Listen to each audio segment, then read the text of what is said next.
गोलियां लगी 20 round 25 round, वो उसमें भी राजनीति कर रहे हैं, उसमें भी अपनी राजनीति भड़ास निकाल रहे हैं। और फोटो दिखाकर, हम सब विधायक हैं, अपने अपने क्षेत्रों में जाते हैं, कोई भी फोटो खिंचाने आता है, हम किसको मना कर सकते हैं?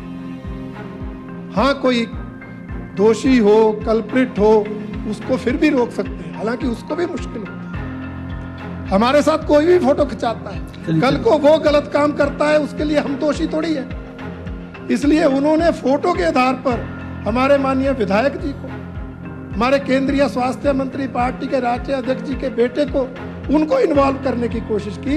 ये अध्यक्ष महोदय बहुत ही गंभीर मामला है, और ये बातें भी विधानसभा परिसर में हुई, जब हाउस चल रहा है, सदन चल रहा है।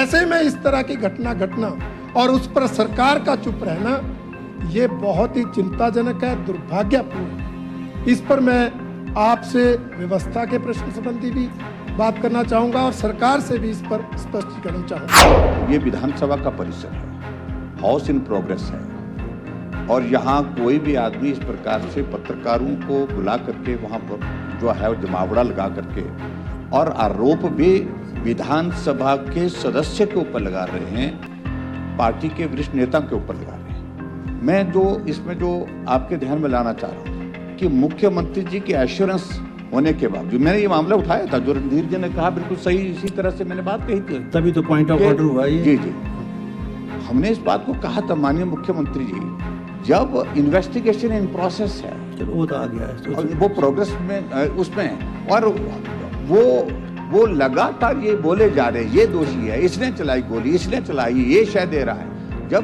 ये सारी चीजें इस तरह से कही जाएंगी तो जांच प्रभावित होगी।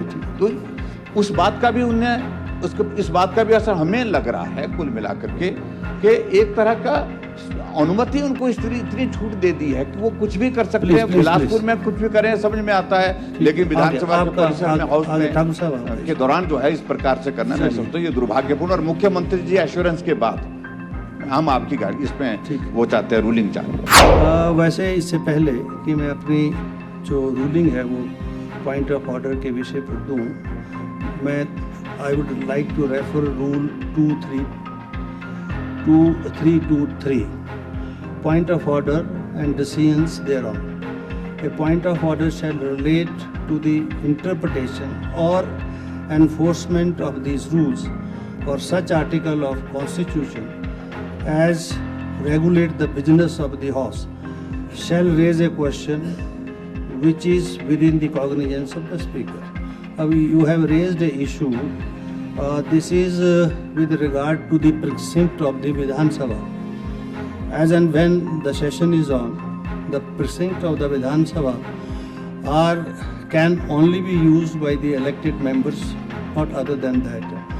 If any press conference has been done by a person, though he happens to be a former MLA, yet he is not allowed under the rules to have such kind of a press conference within the precinct of this Vidhan Sabha.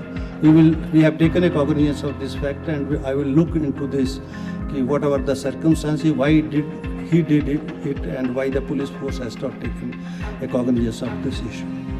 And then I will come to the House again with the decision. Thank you very much. No issue.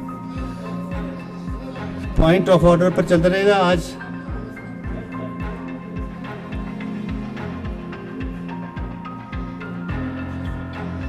चलिए वो सरकार, I cannot force them to reply, but I have taken a cognizance of your concern.